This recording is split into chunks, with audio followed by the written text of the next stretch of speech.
ठाकुर जी की आरती करेंगे। उधर से खड़े होकर के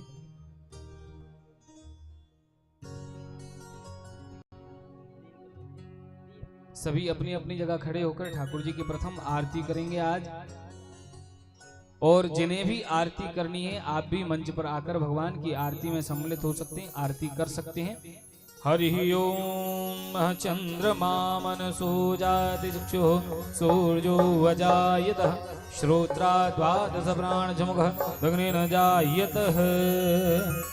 ओ श्री भागवत भगवान की है आरती, पापियों को पाप से है तारती। श्री भागवत भगवान की है आरती, पापियों को पाप से है तारती। श्री भागवत भगवान की है आरती, पापियों को पाप से है तारती। श्री भागवत भगवान की है आरती, पापियों को पाप से है तारती। ये अमर ग्रंथ, ये मुक्ति पंथ, ये पंचम वेद निराला, नव ज्योति जगाने वाला। ये अमर ग्रंथ, ये मुक्ति पंथ, ये पंचम वेद निराला, नव ज्योति जगाने वाला। ये अमर ग्रंथ, ये मुक्ति पंथ, ये पंचम वेद निराला, नव ज्योति जगाने वाला। ये अमर ग्रंथ, ये मुक्ति पंथ, ये पंचम वेद निराला, नव ज्योति जगाने वाला। हरि नाम यही, हरि धाम यही, हरि नाम यही, हरि धाम यही, हरि नाम यही, हरि धाम यही, हरि नाम यही, हरि धाम यही। जग के मंगल की आरती, पापियों को पाप से है तारती। श्री भागवत भगवान की है आरती, पापियों को पाप से है तारती। ये शांति गीत पावन पुनीत, पापों को मिटाने वाला, हरि दर्श कराने वाला। ये शांति गीत पावन पुनीत, पापों को मिटाने वाला, हरि दर्श कराने वाला। ये सुख करनी, ये दुख हरणी, ये सुख करनी, ये दुख हरणी, ये सुख करनी, ये दुख हरणी, ये सुख करनी, ये दुख हरणी। श्रीमत आरती, पापियों को पाप से है तारती। श्री भागवत भगवान की है आरती, पापियों को पाप से है तारती। श्री भागवत भगवान की है आरती, पापियों को पाप से है तारती। ये अमर ग्रंथ, ये मुक्ति पंथ, ये पंचम वेद निराला, नव ज्योति जगाने वाला। ये अमर ग्रंथ, ये मुक्ति पंथ, ये पंचम वेद निराला, नव ज्योति जगाने वाला। ये अमर ग्रंथ, ये मुक्ति पंथ, ये पंचम वेद निराला, नव ज्योति जगाने वाला। ये अमर ग्रंथ, ये मुक्ति पंथ, ये पंचम वेद निराला, नव ज्योति जगाने वाला। हरि धाम यही, हरि नाम यही, हरि नाम यही, हरि नाम यही, हरि धाम यही, हरि नाम यही, हरि धाम यही। ओ जग के मंगल की आरती, पापियों को पाप से है तारती। श्री भागवत भगवान की है आरती, पापियों को पाप से है तारती। हो कर्पूर गौरम करुणावतारम, संसार सारम भुजगेन्द्रहारम, सदा वसंतम हृदयारविंदे, हम भवानी सहितं नमामि। ओ त्वमेव माता च पिता त्वमेव, त्वमेव बन्धु च सखा त्वमेव।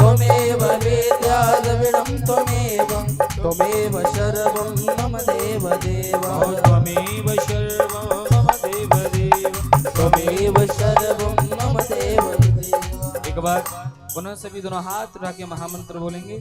सभी दोनों हाथ उठा के आज प्रथम दिवस की पावन कथा में प्रवेश करते हुए दोनों हाथ उठा के महामंत्र के साथ ओ हरे कृष्णा कृष्ण कृष्ण हरे हरे हरे राम राम राम हरे हरे ओ हरे कृष्णा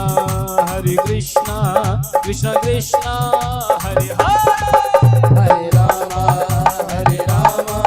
राम राम हरे हरे ओ हरे कृष्ण कृष्ण कृष्ण हरे हरे हरे राम राम राम हरे हरे ओ हरे कृष्ण कृष्ण कृष्ण हरे हरे हरे राम राम दोनों हाथ रखे हे हरे कृष्ण कृष्ण कृष्ण हरे हरे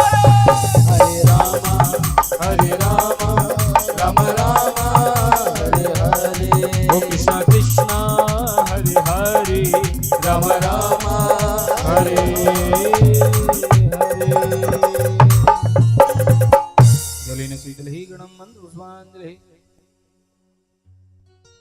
हरि ओम नहगनेन जगमय चंद्र देवस्थाने धर्माण प्रथमन्नः सन्नादेहनाकं मेहमानः सचन्द्र यत्र पूर्वे शाध्याः सन्ति देवाः हरि ओम एकदन्ताय विद्महे वक्रतुण्डाय धीमहि तन्नो श्रीदन्ते प्रचोदयात् हरि ओम नन्दनन्दनाय विद्महे यशोदानन्दनाय धीमहि तन्नः श्रीकृष्णः प्रचोदयात् श्रीवन्तिकामकुलचम्पकपाटलब्जे पुनः गजातिकरवीलरसालपुष्पे बिल्वप्रबालतुलसीदलमञ्जरी विश्वं पूजयामि जगदीश्वर मे प्रसीद नानाशुगन्धपुष्पाणि यथा कालो भवानि च पुष्पाञ्जलिर्मया दत्तः गृहाण परमेश्वरः साङ्गासप्रवारमन्त्रपुष्पाञ्जलिः समर्पयामि बोले भागवत महापुराण की जय यज्ञ नारायण भगवान की जय शिव वृंदावन बिहारी लाल की जय कालका माई की जय क्षेत्र देवता की जय नगर देवता की जय जय जय श्री राधे श्याम। सभी से मेरा निवेदन है आप सभी बैठ करके आज प्रथम दिवस की पावन कथा सभी श्रवण करेंगे। मेरा सभी से निवेदन है सभी बैठ जाएं, सभी यथास्थान बैठकर श्रवण करें। जय जय श्री राधे।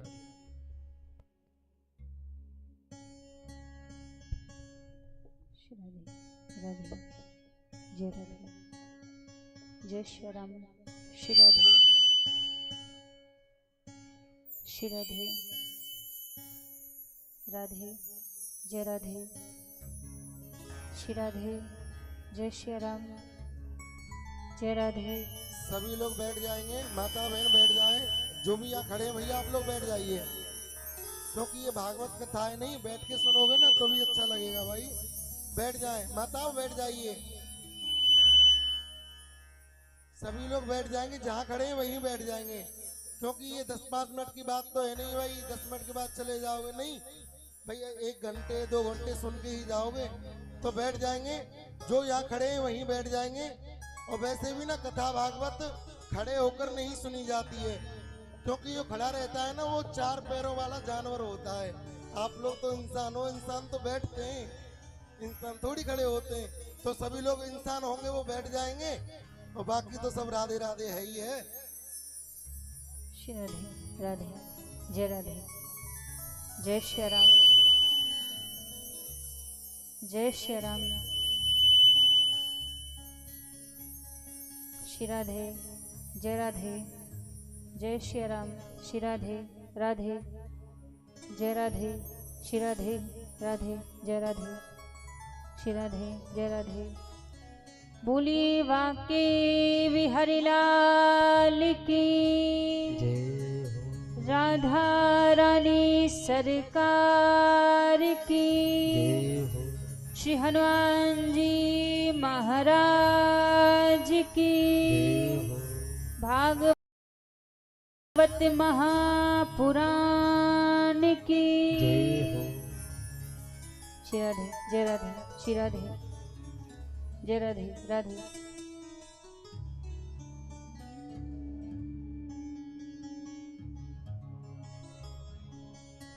हरि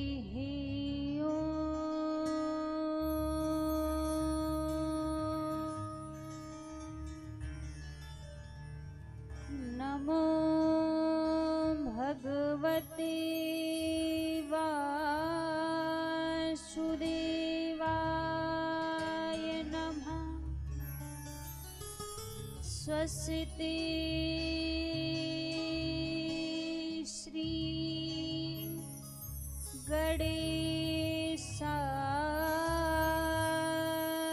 नमः।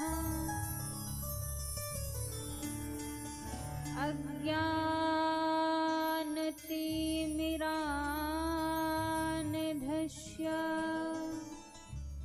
ज्ञानाञ्जनशलाकया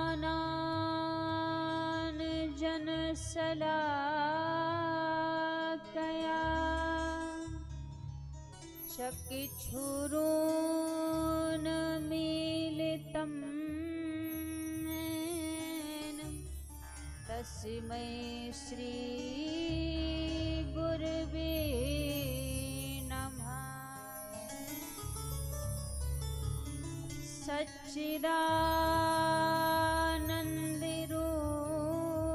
सच्चिदानन्दरूपाय विषयोत्पत्त्यादिहेतवे तापत्रयविनाशाय श्रीकृष्णाय वयं नमः। जय जय श्री राधारमण जय जय नवल किशोर जय गोपी चित चोर प्रभु जय जय माखन चोर। आइए हनुमान जी विराजिए कथा कहूँ मति अनुसार प्रेम सहित आसन लगो विराजिए पवन कुमार।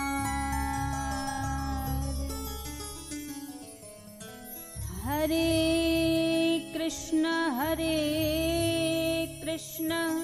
कृष्ण कृष्ण हरे हरे हरे राम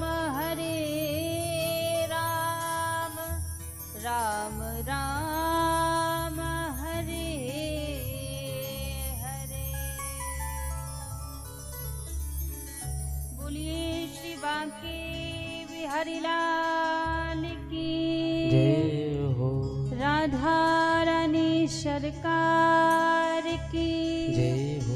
श्री हनुमान जी महाराज की जय हो।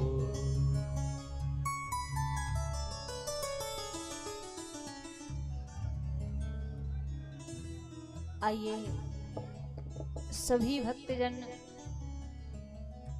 आज की परम पावन परम मंगलमय कथा में प्रवेश करने से पहले मन और वाणी को पवित्र करते हुए श्री राधा रानी के पावन नाम का आश्रय लेते हुए आज प्रथम दिवस की मंगलमय कथा में सभी बड़े भाव से प्रवेश करेंगे।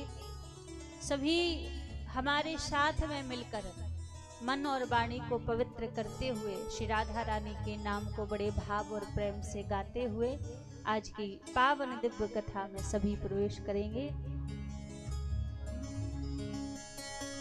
चलो रे मन श्री वृंदावन धाम रटेंगे राधे राधे नाम मिलेंगे कुंज विहारी ओढ़ के कांवर कारी मिलेंगे कुंज बिहारी ओढ़ के कामलकारी मिलेंगे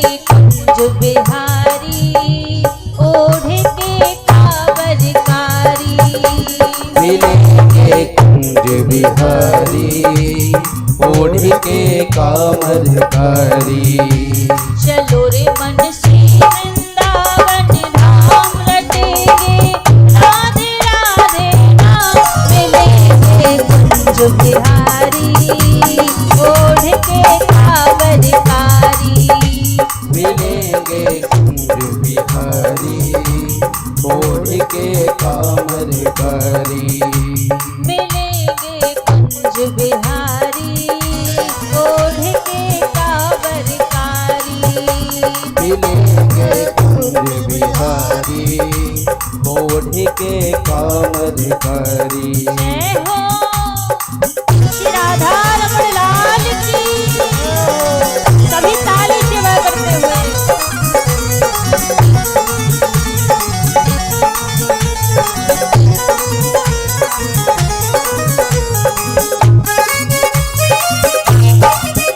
वृंदावन धाम की।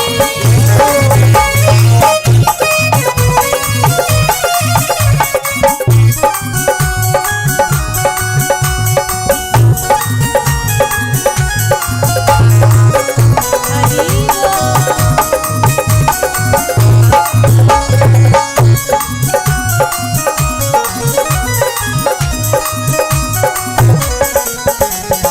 रात होते हम श्री यमुना जी जाएंगे। रात होते हम श्री यमुना जी जाएंगे। रात होते हम श्री यमुना जी जाएंगे। रात होते हम श्री यमुना जी जाएंगे। कर स्नान जीवन सफल बनाएंगे। रे स्नान जीवन सफल बनाएंगे। तेरे पूर्ण हो सब काम रटे जा। राधे राधे नाम मिलेंगे कुंज बिहारी ओढ़ के कांवरकारी। मिलेंगे कुंज बिहारी ओढ़ के कामर कारी। अच्छा, आपको लग रहा है कि जिस प्रकार से आप वाणी पवित्र कर रहे हो, मन को पवित्र कर रहे हो, ऐसे में बिहारी जी मिल जाएंगे? मिलेंगे ऐसे में बिहारी जी? हमें तो नहीं लगता कि ऐसे में बिहारी जी मिलेंगे। कोई ऐसे ही बैठा है, कोई देख ही रहा है। अच्छा, हम जो गा रहे हैं वो समझ नहीं आ रहा है आपको? यदि देखा जाए तो नया तो आपके लिए है नहीं कि हमें अलग से समझाना पड़े, समझ भी आ रहा है, फिर भी ऐसे बैठे हो। ये राधा रानी का वो नाम है जो जिह्वा पर आते ही कहते हैं रागे कहे श्याम सुंदर सामने प्रकट हो जाते हैं। व्यक्ति था नहीं कह पाता, बस बात इतनी होती है कि हमारे पास वो नेत्र नहीं है जिन नेत्रों से हम श्याम सुंदर को देख सकें। राधा नाम का इतना प्रभाव है और आपको तो इतने सहज में गाने के लिए राधा नाम मिल रहा है, फिर भी ऐसी बैठे। ये वो नाम नहीं है जो पैसों से खरीद कर मिले। ये तो जब ठाकुर जी की कृपा होती है ना, श्री जी की कृपा होती है, तब ये नाम गाने के लिए मिलता है। ऐसा पावन पवित्र श्री राधा रानी का ये नाम है। तो सभी मिलकर गाइए ना। चलो रे मन श्री वृंदावन धाम रटेंगे। राधे राधे नाम मिलेंगे कुंज बिहारी ओढ़ के कांवरकारी। मिलेंगे कुंज बिहारी ओढ़ के कामर कारी। मिलेंगे कुंज बिहारी ओढ़ के कांवरकारी। मिलेंगे कुंज बिहारी ओढ़ के कामर कारी। जय हो हरि बोल।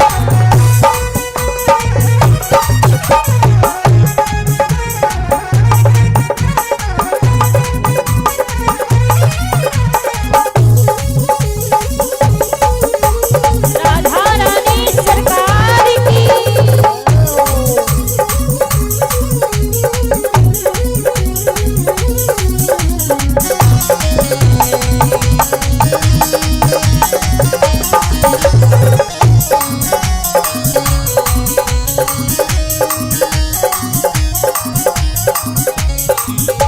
श्री वृंदावन धाम की महिमा न्यारी है।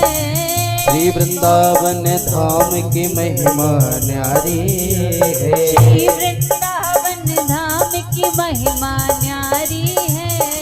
श्री वृंदावन वृंदावन धाम की महिमा न्यारी है।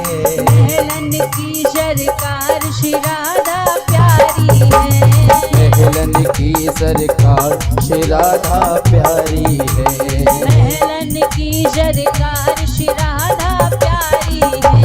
महलन की सरकार श्री राधा प्यारी है। क्यों भटके खामा खाम रटे जा, राधे राधे नाम मिलेंगे कुंज बिहारी, ओढ़ के कांवरकारी। मिलेंगे कुंज बिहारी, ओढ़ के कांवरकारी। मिलेंगे रमन बिहारी, ओढ़ के कांवरकारी। मिलेंगे रमण बिहारी, ओढ़ के कांवरकारी। चलो रे मन श्री वृंदावन धाम रटेंगे, राधे राधे नाम मिलेंगे कुंज बिहारी, ओढ़ के कांवरकारी। मिलेंगे कुंज बिहारी, ओढ़ के कांवरकारी। राधा रमण लाल की।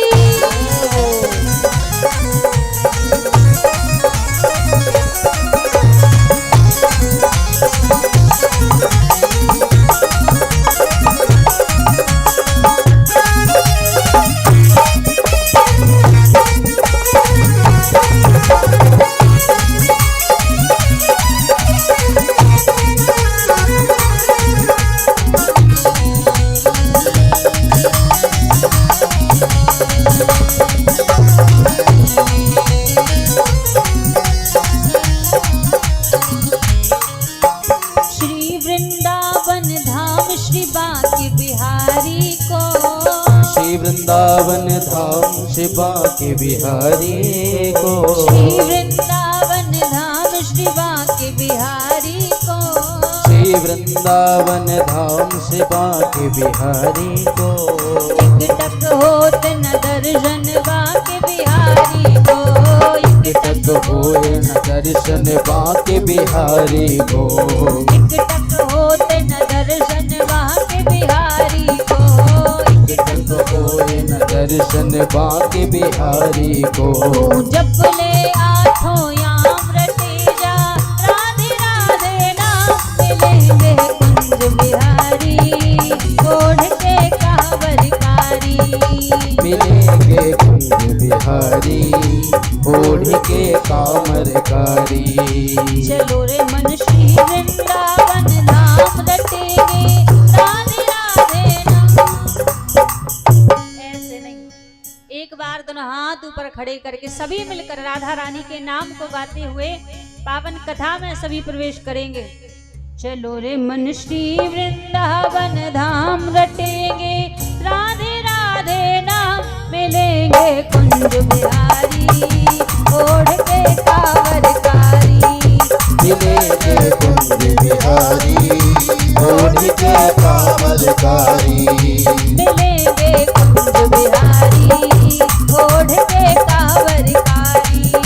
मिलेंगे कुंज बिहारी, ओढ़ के कांवरकारी। राधे राधे राधे राधे राधे राधे राधे राधे राधे राधे राधे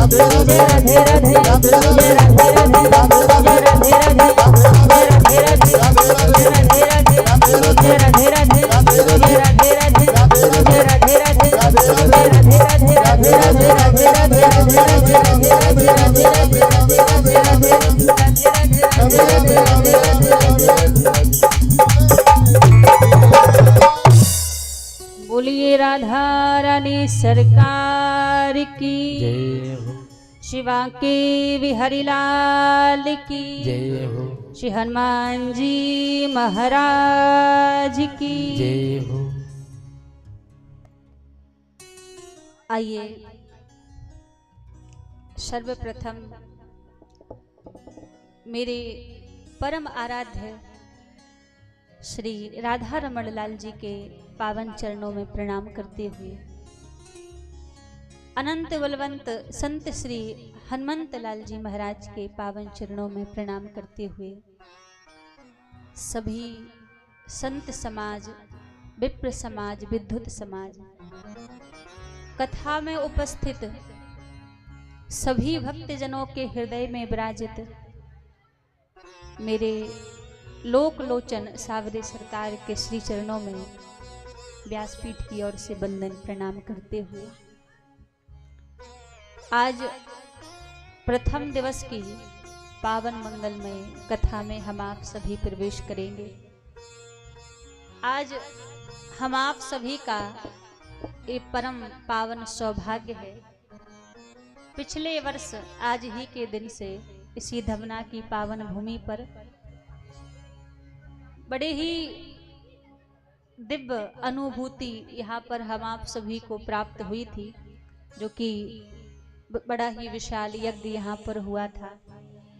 तो ठाकुर जी की कृपा से यज्ञ में भी हमें उपस्थिति देने का सौभाग्य मिला था और उसी यज्ञ के वार्षिक उपलक्ष्य में इस वर्ष पुनः उसी दिन से, उसी तिथि से, उसी भूमि पर और आप सभी के बीच में ठाकुर जी की ये पावन गंगा बहने के लिए जा रही है। इस कथा को पुनः यहाँ पर गाने का, सुनाने का सौभाग्य प्राप्त हो रहा है और आप सभी का भी ये परम सौभाग्य है, क्योंकि किसी स्थान पर 10 वर्ष, 5 वर्ष, 15 वर्ष में एक बार कभी कोई यज्ञ हो जाए या केवल श्रीमद् भागवत कथा हो जाए, बहुत बड़ी बात है, एक बार ही होना। लेकिन आप सभी का ये सौभाग्य है कि निरंतर ही, पिछले वर्ष कथा हुई थी, यज्ञ हुआ था, इस वर्ष पुनः आप सभी को भागवत कथा सुनने का ये परम सौभाग्य यहाँ पर प्राप्त हुआ है। हमारे परम पूज्य आचार्य श्री जयदेव जी महाराज के पावन सानिध्य में पिछले वर्ष बड़ा ही सुंदर यज्ञ आप सभी ने दर्शन किए थे और इस वर्ष भी पूज्य महाराज जी की आज तो उपस्थिति नहीं हो पाई, क्योंकि आयोजन उनके लगे हुए हैं, तो व्यस्तता इतनी है, तो आज ना ही महाराज जी कलश यात्रा में आ पाए। वैसे कहा था महाराज जी ने कि कथा विश्राम तक हम आने का प्रयास करेंगे, तो हो सकता है जब तक कथा विश्राम हो, महाराज जी का आगमन हो जाए। तो जिस प्रकार पूज्य महाराज जी की उपस्थिति में पिछले वर्ष यज्ञ हुआ था और ये जो श्रीमद् भागवत कथा है, ये भी महाराज जी की उपस्थिति से ही आज यहाँ पर प्रारंभ हो रही है, क्योंकि नाम भी संतों की उपस्थिति ही माना जाता है। तो अभी तक महाराज जी आए नहीं है और थोड़ी बहुत देर में महाराज जी का आगमन भी हो जाएगा, तो उन्हीं के उपदेश से ये दिव्य श्रीमद् भागवत कथा इस वर्ष फिर आप सभी को यहाँ पर श्रवण करने का सौभाग्य मिल रहा है। पिछले वर्ष पूरी समिति ने इतनी मेहनत करके, हमारे बड़े भैया प्रतीक शर्मा जी और उनकी जितनी भी समिति है, सब ने खूब मेहनत पिछले वर्ष भी की थी और इस वर्ष भी इस श्रीमद् भागवत कथा को दिव्य और भव्य बनाने में निरंतर लगे हुए हैं। क्योंकि क्या होता है, जब बड़ा आयोजन हो, यज्ञ हो, तो सब बढ़ चढ़ के आगे आ जाते हैं कि बड़ा आयोजन है, इसमें हम भी साथ देंगे, हम भी साथ देंगे, और लोगों को लग रहा है कि केवल भागवत अकेली हो रही है तो हम क्या इसमें जुड़ें, हम क्या इसमें सहयोग करें। लेकिन ऐसा नहीं होता। आज पहला दिन है, आज आप देख लीजिए, जितना आनंद आपको पिछली भांति कथा श्रवण में आया था, कथा में जो यज्ञ में आनंद आया था, हम अपनी व्यासपीठ से इतना तो कहते हैं, मेले का तो हम नहीं कह सकते, क्योंकि अब भैया मेले में जिसको आनंद आता था, जो घूमने आते थे, वो बात अलग है। लेकिन जो भक्त कथा सुनने आते थे या लीला झांकियों का दर्शन करने के लिए आते थे, तो यज्ञ से कम आनंद तो नहीं आएगा। इतना तो हम कह सकते हैं, जितना आनंद पिछले वर्ष आप सभी को यहाँ पर प्राप्त हुआ था, वही आनंद इस वर्ष पुनः आप सभी को इसी प्रांगण में 7 दिन में वो आनंद आपको यहाँ पर प्राप्त होगा।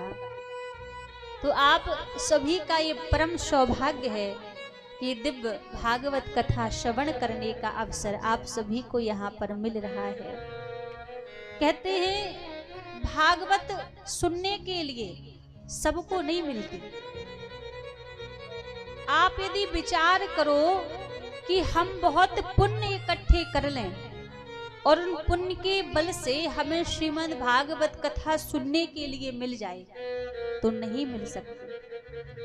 आप सोचो हम साधना कर लें, साधक बन जाएं और साधना करके हमें भागवत की कथा सुनने के लिए मिल जाए तो भी संभव नहीं है। आप यदि विचार करो कि हम तप कर ले और तप करके हमें भागवत कथा श्रवण करने के लिए मिल जाए तो भी संभव नहीं है। आप कहोगे क्यों?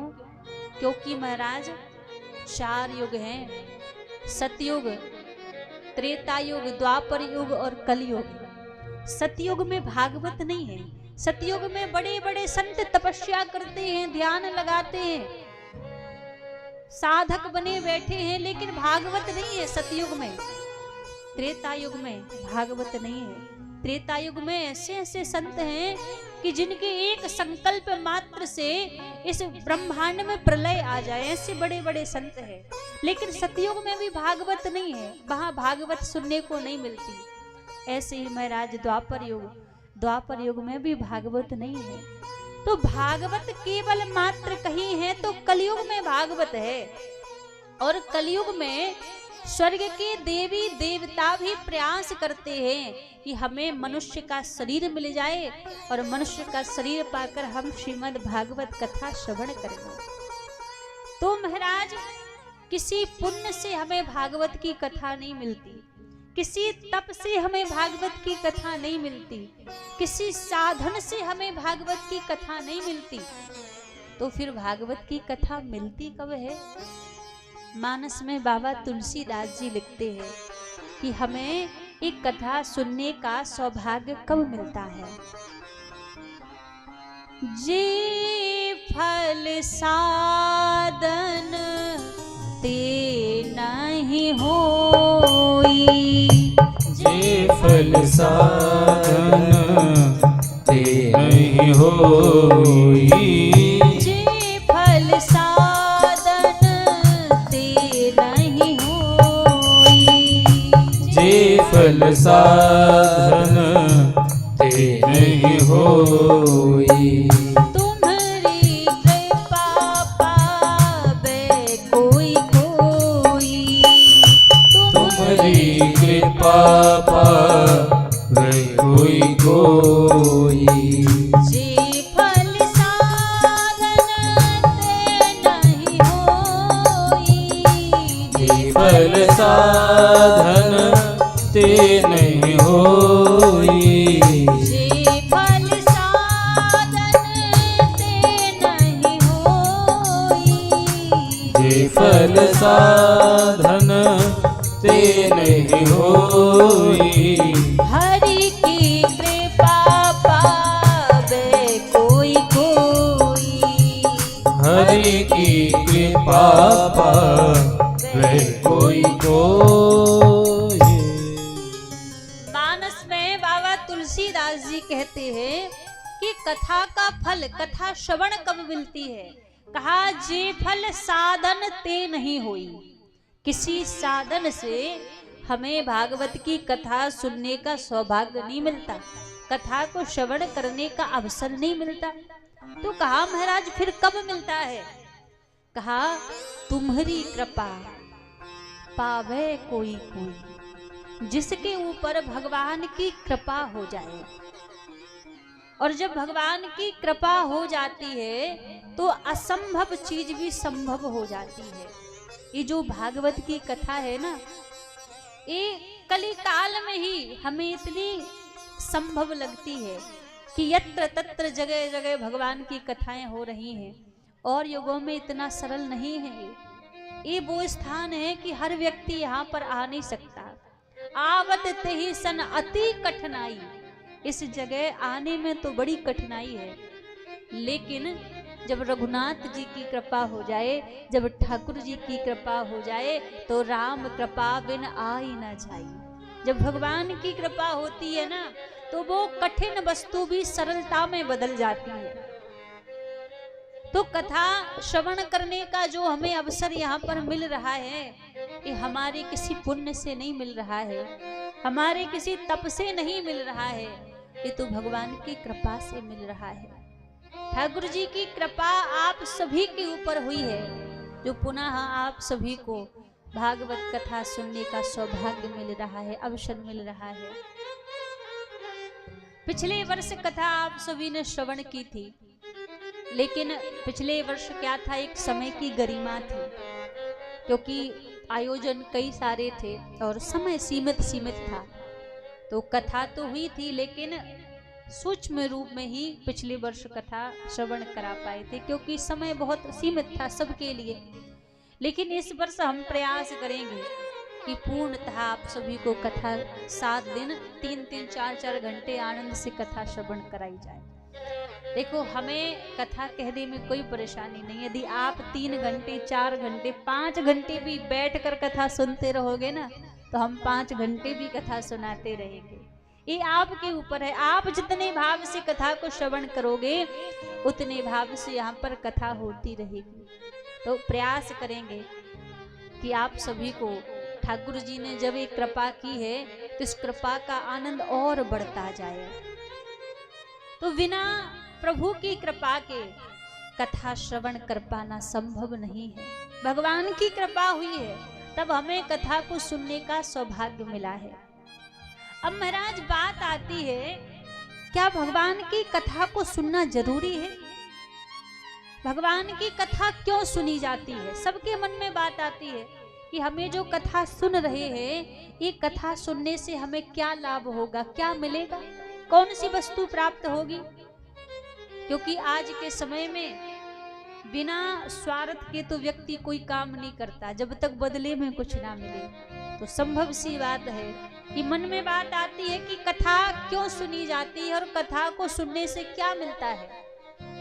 भगवान की कथा जब हम श्रवण करते हैं, तो एक भगवान की कथा हमारा ठाकुर जी से परिचय कराती है, पहचान कराती है ठाकुर जी से।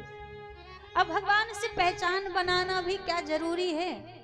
अब सीधी सी बात आप समझिए, जीवन का हमारे सबसे बड़ा लक्ष्य है भगवान की प्राप्ति, भगवान का नाम, भगवान का भजन जीवन में हो। अब भजन तो होता नहीं है, क्यों? क्योंकि ना हम भगवान को जानते हैं, थोड़ा बहुत जान भी लें तो ना हम भगवान से प्रेम करते हैं, और प्रेम नहीं करते तो भगवान का भजन कहां से बनेगा? तो ये भगवान की कथा जीवन में कार्य करती है, भगवान से हमारी पहचान कराती है। बिना पहचान के प्रेम होना संभव नहीं है। आज हमारे घर में यदि कोई व्यक्ति आ जाए, हम उसको भोजन करा देंगे, स्वागत सत्कार कर देंगे, उसकी जरूरत की सारी चीजों का हम व्यवस्था कर देंगे, लेकिन हम उस व्यक्ति से प्रेम नहीं करेंगे। क्यों? क्योंकि हम उसको जानते नहीं हैं। तो अनजान व्यक्ति से हमें प्रेम नहीं होगा, और जब अनजान व्यक्ति से प्रेम नहीं होगा तो उसकी याद कहां से आएगी?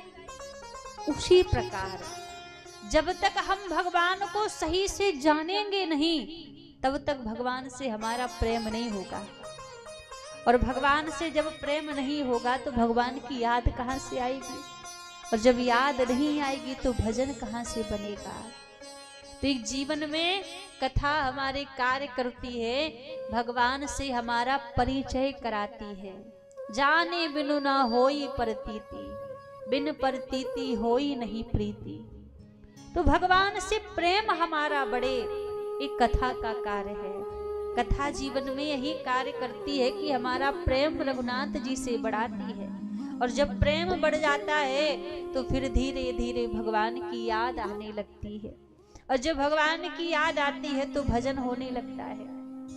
अब आपके मन में प्रश्न आ रहा होगा कि जीवन में भजन क्यों आवश्यक है? भजन करना क्या जरूरी है?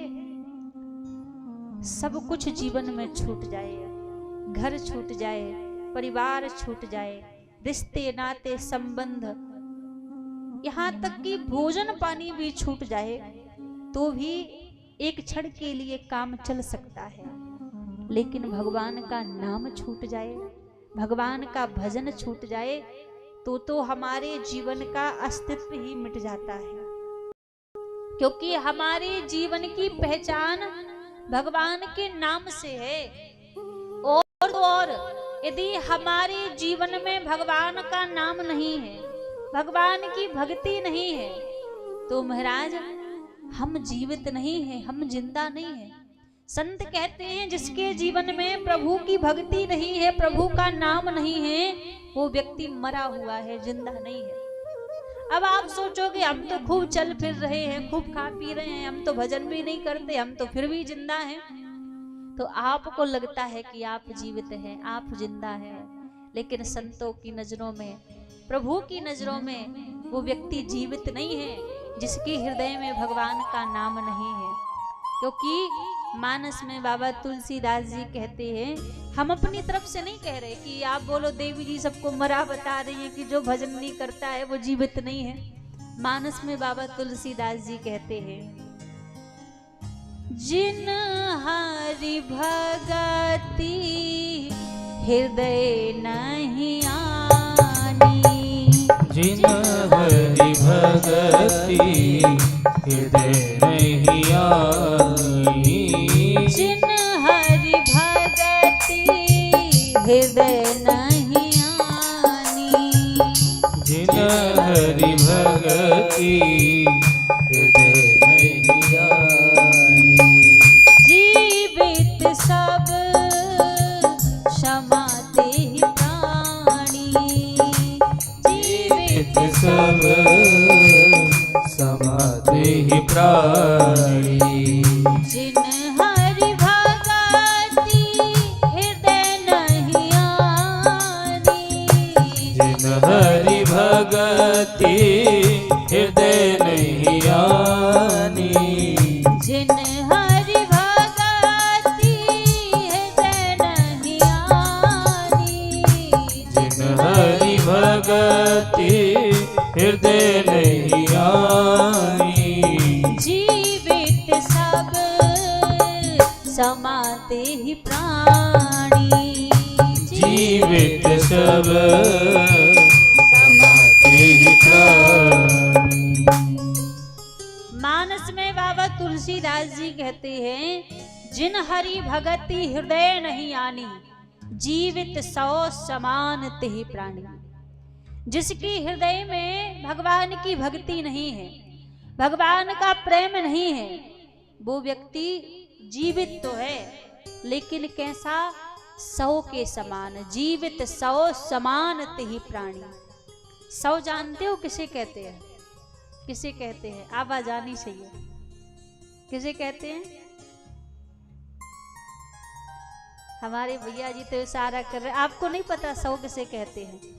अच्छा देखो, आज तो पहला दिन है, हम बीच बीच में कोई बात आपसे पूछे, यदि पता हो तो बता दिया करो, नहीं पता हो तो इशारा कर दिया करो कि नहीं पता है। सौ कहते हैं मुर्दे को, मरे हुए व्यक्ति को, मुर्दे को सौ कहा जाता है।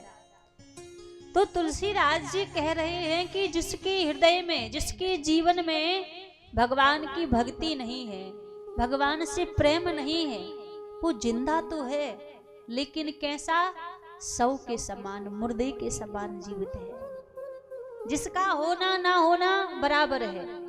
आपने देखा होगा जब कोई व्यक्ति मर जाता है और उसे शमशान लेकर जाते हैं तो सभी लोग क्या कहते हैं? क्या कहते हैं? तेज से बोलो, हमें कम सुनाई देता है। राम नाम सत्य है। सभी लोग कहते हैं राम नाम सत्य है, लेकिन उतने लोगों की भीड़ में केवल एक व्यक्ति ऐसा होता है जो नहीं कहता कि राम नाम सत्य है। वो कौन है? मरा हुआ मुर्दा। मुर्दा नहीं कहता कि राम नाम सत्य है। अच्छा, मुर्दा क्यों नहीं कहता? उसको भी तो बोलना चाहिए ना कि राम नाम सत्य है। बदला क्या है? वही दो हाथ हैं, वही दो पैर है, वही पूरा शरीर है, क्या बदला है? कुछ नहीं बदला। फिर वो मुर्दा क्यों नहीं कहता कि राम नाम सत्य है? क्योंकि महाराज उसके हृदय में जो राम बैठा हुआ था वो राम निकल चुका है, इसलिए वो नहीं कहता कि राम नाम सत्य है, इसीलिए वो मुर्दा बन चुका है। लेकिन जरा विचार करो, वो तो चार पांव की खाट पर लेटा हुआ मुर्दा है जो नहीं कहता कि राम नाम सत्य है। हम तो चलते फिरते मुर्दा हैं जो राम को भुला कर बैठे हैं। जो राम से विपरीत होकर बैठे हैं। हम तो चलते फिरते मुर्दा हैं। यदि जीवन में भगवान के प्रति प्रेम नहीं है, रघुनाथ जी के प्रति श्रद्धा विश्वास नहीं है, तो महाराज हमारे ऐसे जीवित रहने का कोई मतलब नहीं। हम उस मुर्दे के समान ही जीवित हैं, फिर हम जिंदा नहीं हैं। आप अपने हृदय से पूछिए, यदि रघुनाथ जी की भक्ति जीवन में नहीं है तो फिर क्या ही हमारे जीवन में है? कुछ नहीं है। जीवन में कुछ है तो भगवान की भक्ति से है, भगवान के नाम से है। सारी चीजें संसार में जितनी भी वस्तुएं हैं, हर एक वस्तु हमें अपने कर्म से मिल जाती है। जैसा कर्म करो वैसी वस्तु को प्राप्त कर लो। लेकिन 3 चीजें संसार में ऐसी हैं जो हमें हमारे कर्म से नहीं मिलती। वो 3 चीजें केवल मात्र भगवान की कृपा से ही मिलती है। 3 चीजें बताएं, कौन कौन सी? व्यास जी महाराज कहते हैं कि दुर्लभो तेरे वेतत देवानुग्रह हेतुकम मनुष्युतम मुमुक्षुतम महापुरुष ते संश्रया। व्यास जी महाराज कहते हैं 3 चीजें हैं हमारे जीवन में ऐसी हैं जो हमें हमारे कर्म से नहीं मिलती। वो 3 चीजें मिलती हैं तो भगवान की कृपा से मिलती हैं। और केवल मात्र हमें ही नहीं, स्वर्ग के देवी देवताओं को भी वो 3 चीजें सुलभ नहीं है। कि दुर्लभम त्रे वेतत देवानुग्रह हेतुकम, देवताओं को भी नहीं मिलती। कौन कौन सी 3 वस्तु? पहली कही मनुष्यतम, फिर दूसरी कही मुमुक्षुतम, और तीसरी कही महापुरुष ते संश्रया। अब जो पहली वस्तु है कहा मनुष्यतम, अर्थात ये जो मानव का शरीर हमें मिला है, ये जो मानव की देह हमें मिली है, इतनी आसानी से नहीं मिलती है। और ये मानव की देह तभी हमें मिलती है जब भगवान हमारे ऊपर कृपा करते हैं। ऐसे ही व्यक्ति मनुष्य नहीं बन जाता।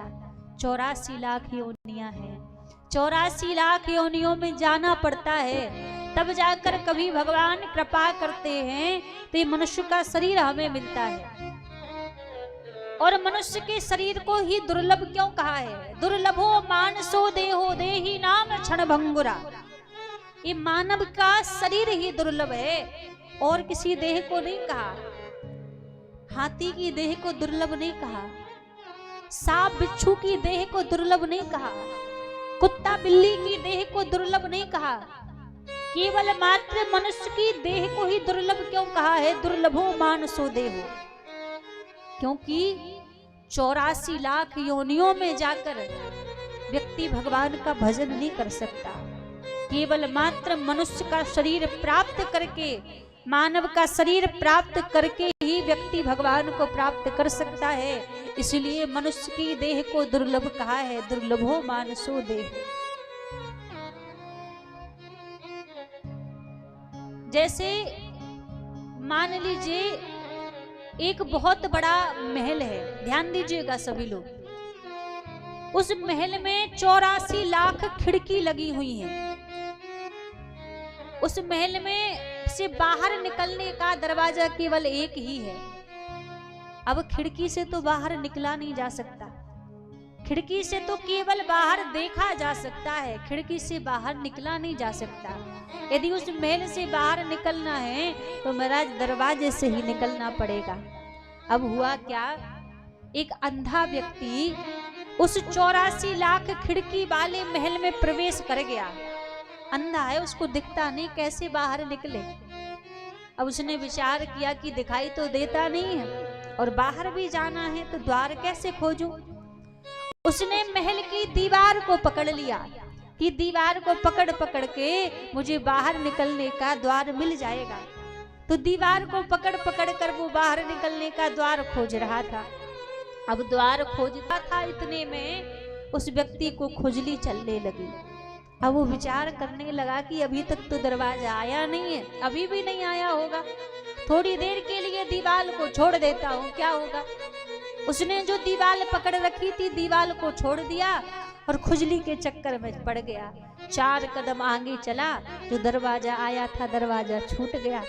अब दरवाजा छूटा तो क्या हुआ, दोबारा वो फिर उसी 84 के चक्कर में फंस गया। अब जानते हैं अंधा व्यक्ति कौन है?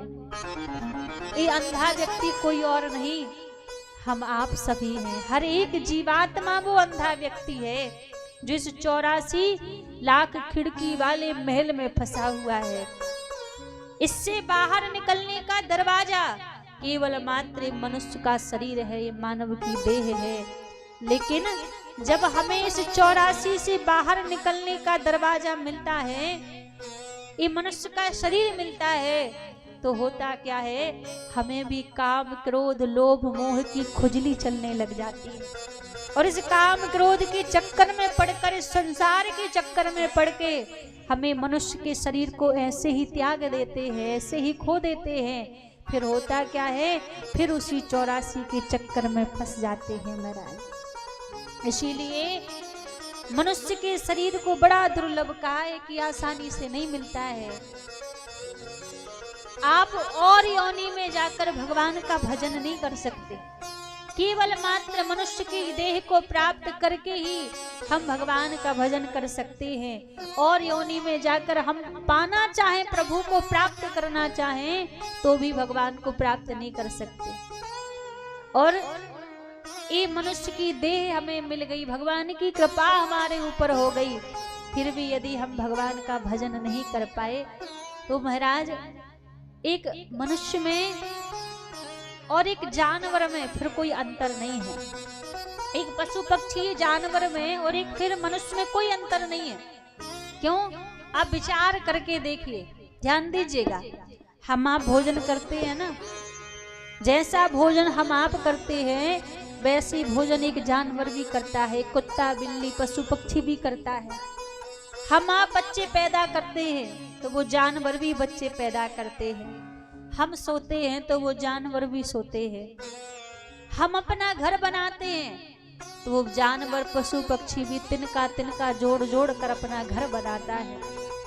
संसार में ऐसा कौन सा काम बचा है कि जो एक इंसान करता है और एक जानवर ना करता हो? सारे काम करता है। आप अकेले में बैठकर स्मरण कीजिएगा, सोचिएगा कि जो काम हम आप करते हैं वो हर एक काम एक पशु पक्षी एक जानवर भी करता है। तो फिर अंतर क्या है एक जानवर में एक इंसान में? कौन सा अंतर बचा?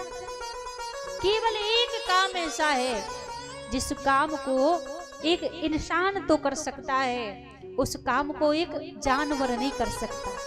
कौन सा काम? कभी किसी कुत्ता बिल्ली को आपने देखा कि माला लेकर राम राम जप रहा हो? किसी जानवर हाथी घोड़ा को देखा कि भगवान की कथा में जाकर सत्संग सुन रहा हो या किसी तीर्थ में जाकर गमन कर रहा हो? कभी देखा? कभी नहीं देखा। केवल मात्र एक यही कार्य ऐसा है जिसको एक इंसान तो कर सकता है, एक जानवर नहीं कर सकता, एक पशु पक्षी नहीं कर सकता। और इस मानव की देह को पाकर हमने यदि भगवान का भजन नहीं किया तो उस जानवर में और एक इंसान में कोई अंतर नहीं है।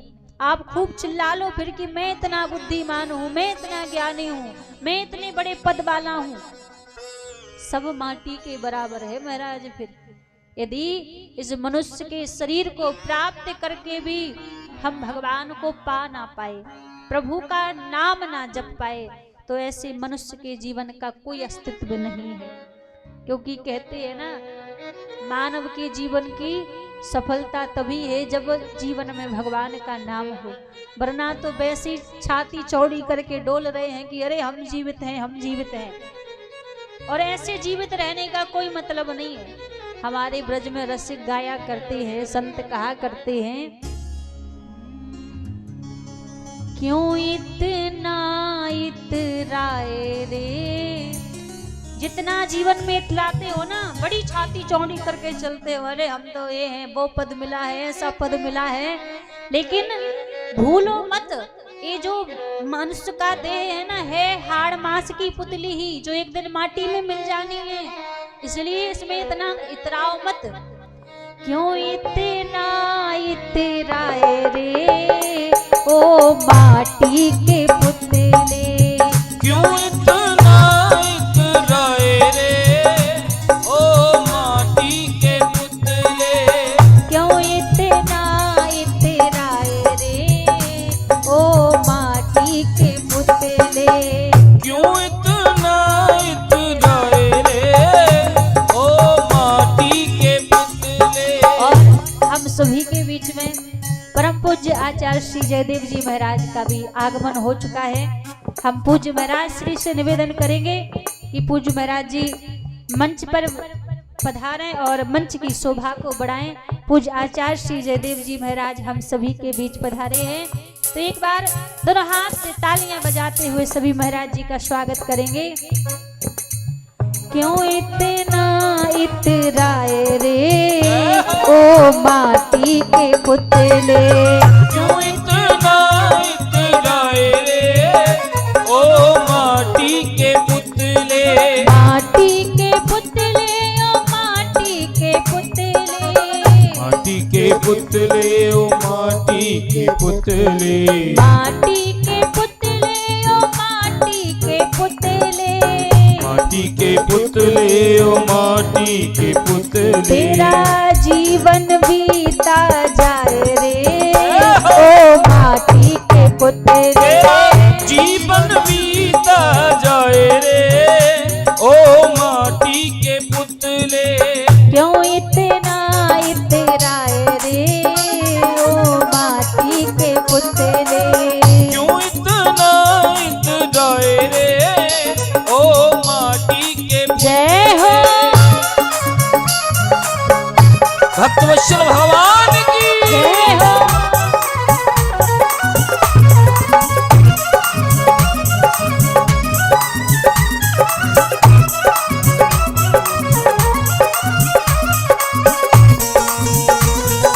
हरि बोल।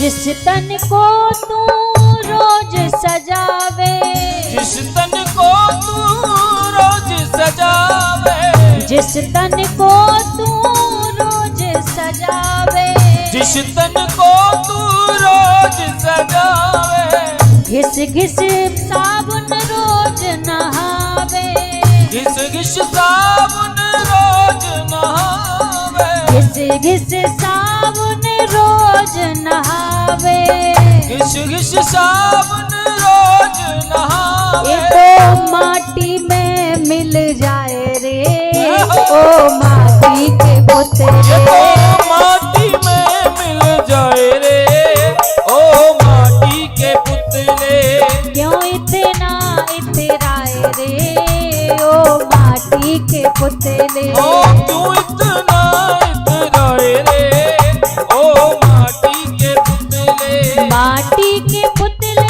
ओ माटी के पुतले, माटी के पुतले ओ माटी के पुतले। देखो खूब ऐसे सवार के बैठे हो ना, ये कहीं काम आने वाला नहीं है, एक दिन इसकी माटी ही होनी है। ऐसे बैठे हो, हाँ कहीं ज्यादा ताली ना बजा लें, कहीं ज्यादा भगवान का नाम ना गा लें।